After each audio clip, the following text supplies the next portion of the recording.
Just 2 months into the pandemic, Big Viking Games CEO Albert Lai made the decision to move his company to a virtual office. I sat down with him to discuss what working remotely actually looks like and why his company is not looking back anytime soon.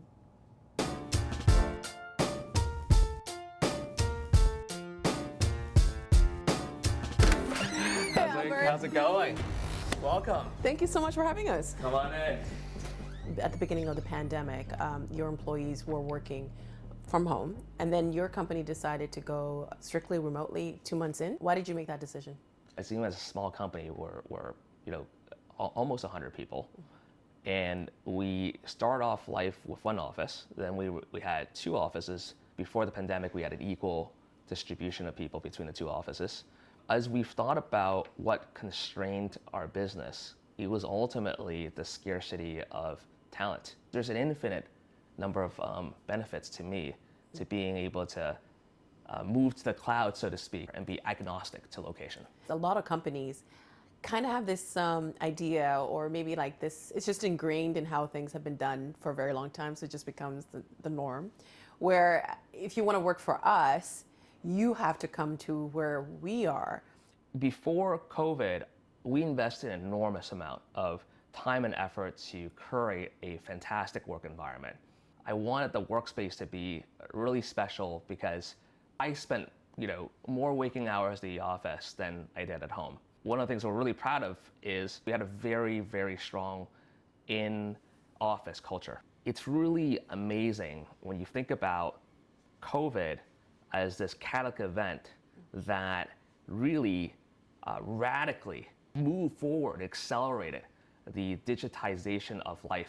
It's so interesting that you're saying this, because it's very rare you hear that from the CEO of a company. I think there's this idea that we need to come into the office. It's part of our culture.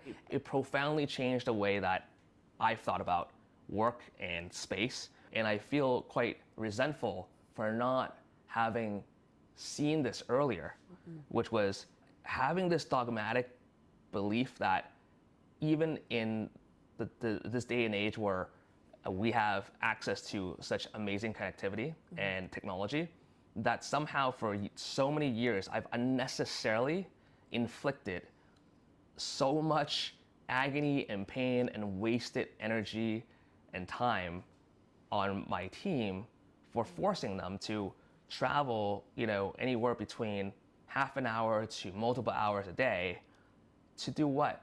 To have them show up and go to a space where they are using the exact same device pretty much as they have at home, with the exact access to the internet that they have at home. The world has changed so much, but we seem to be still living on these ideas from many generations ago. Something like 70 to 80% of the office space is for individual work.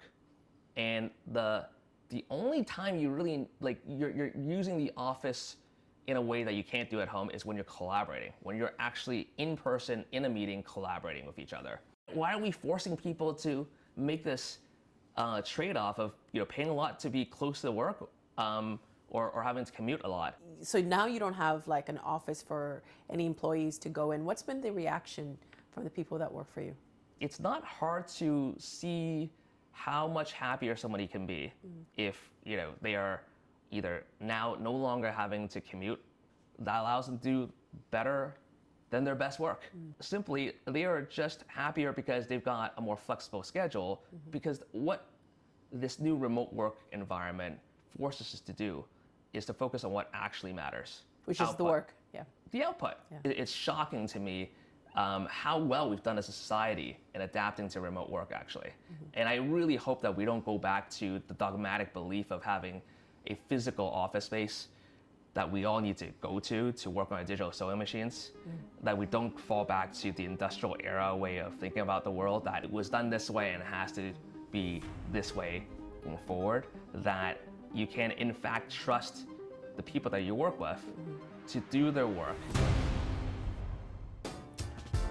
That chat was part of The Thread with Nam Kiwanuka. For more content like this, hit the subscribe button and don't forget to check out our other videos. Also, give us a follow on Instagram at TVO The Thread. Thanks. We'll see you next time.